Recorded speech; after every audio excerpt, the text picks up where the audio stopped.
और खबर ग्वालियर से, दहेज पीड़िता की मामा शिवराज से गुहार है। ग्वालियर में दहेज के लिए पति हैवान बन गया। 25,000 रुपए के दहेज के लिए इसने पत्नी के हाथ पैर तोड़ दिए। सत्यनारायण की टेकरी इलाके की घटना है। जनकगंज पुलिस ने सिर्फ मारपीट की धाराओं में एफआईआर दर्ज की है। परिजनों की गोद में बैठकर एसएसपी ऑफिस ये पीड़िता पहुंची। एसएसपी और सीएम शिवराज से इसने न्याय की गुहार लगाई है। एसपी ने मामले में धाराएं बढ़ाने और पति की जल्द गिरफ्तारी के आदेश दिए हैं।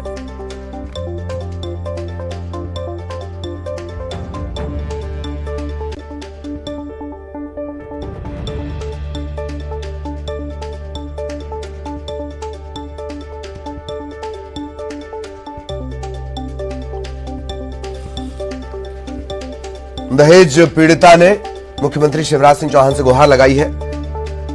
हैवानियत इसके साथ की गई।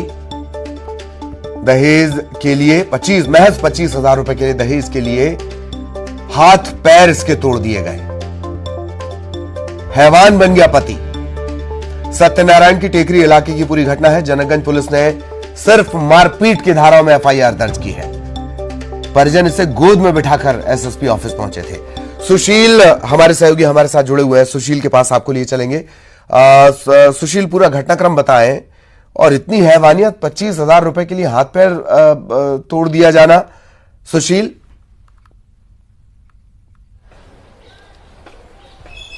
बिल्कुल, देखिए, ग्वालियर के सत्यनारायण की टेकरी इलाके का पूरा वाकया है। लक्ष्मी नाम की विवाहिता है जिसका 12 साल पहले विवाह हुआ था छोटू बाथम नाम के शख्स से। और विवाह के वक्त जो सामाजिक परंपरा के तहत लक्ष्मी के मायके वालों ने भरपूर इनको सामान दिया था, घर गृहस्थी का सामान, इसके अलावा कुछ नकदी भी दी थी।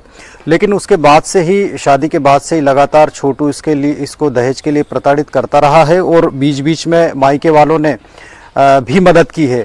लेकिन 3 अक्टूबर को जब लक्ष्मी के पति छोटू ने उससे 25,000 रुपये मायके से लाने के लिए दबाव डाला, मारपीट की, लक्ष्मी ने साफ तौर पर अपने मायके से रुपया लाने से मना कर दिया। कहा कि उसके परिवार वाले पहले ही बहुत कुछ दे चुके हैं, अब वो बार बार शर्मिंदा नहीं होना चाहती। तो इसी बात से नाराज होकर छोटू ने लक्ष्मी के साथ लाठी डंडे से मारपीट की। और इस मारपीट में उसने इतनी बेरहमी से मारा कि लक्ष्मी का हाथ और पैर दोनों फ्रैक्चर हो गए, सिर में भी गंभीर चोटें आई।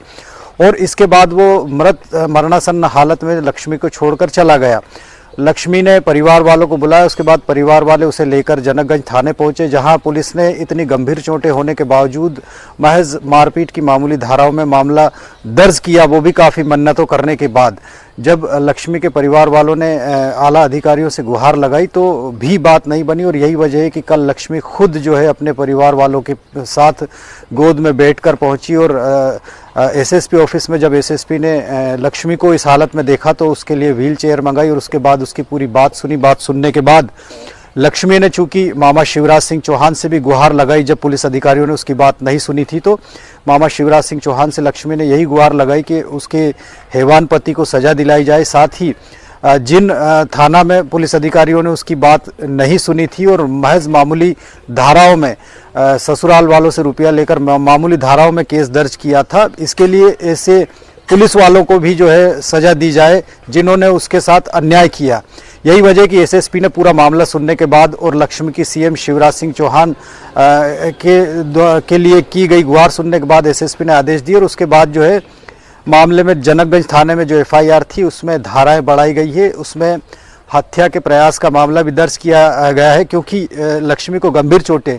तो निश्चित तौर पर इस तरह की घटना कहीं ना कहीं समाज को एक बार फिर झकझोरने लगी है कि दहेज के लिए किस तरह से महज 25,000 रुपये के दहेज के लिए एक विवाहिता जिसकी जान का दुश्मन पति ही बन जाए, हैवान बन जाए, उसके हाथ पैर तोड़ दे, उसकी जान लेने की कोशिश हो। निश्चित तौर पर इस तरह के जो मामले हैं उसमें पुलिस को कठोर कार्रवाई करना चाहिए। लेकिन देखा गया था कि थाने में महज मारपीट की एफआईआर दर्ज की गई। उसी के बाद जो है लगातार लक्ष्मी ने मामा शिवराज सिंह चौहान से गुहार लगाई। और अब पुलिस अधिकारियों ने भी उसकी बात को सुना है और थाने में उसकी जो एफआईआर है उसमें धाराएं बढ़ाने के साथ ही जो आरोपी पति है उसकी जल्द गिरफ्तारी की आदेश जारी किए गए हैं।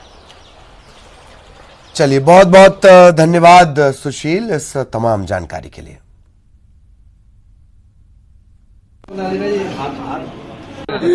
मेरी मदद करो शिवराज मामा। मेरे बहुत बड़े बड़े खंडों से पीटा है मुझे, बहुत बड़े बड़े खंडों से। मेरी मदद करो शिवराज मामा, मेरी मदद करो। उसने कई बार दहेज की मांग की, मैंने एक आध बार दे भी दिए सर। उसने एक बार हाथ भी तोड़ दिया। फिर उसने 3 तारीख की रात को जानलेवा हमला किया उस पर, सर में डंडा मारा। तो उस दौरान थाना प्रभारी ने उसको जेएच हॉस्पिटल में एडमिट भी कराया, उसका उपचार भी करवाया और मामला फिलहाल मारपीट की धाराओं में पंजीबद्ध किया गया है। पीड़िता की जो मेडिकल रिपोर्ट है आना शेष है। जैसे ही मेडिकल रिपोर्ट प्राप्त होती है, अगर उसमें और भी कोई धाराएं अगर बढ़ाने योग्य रिपोर्ट पाई जाती है तो हम उसमें अन्य धाराओं का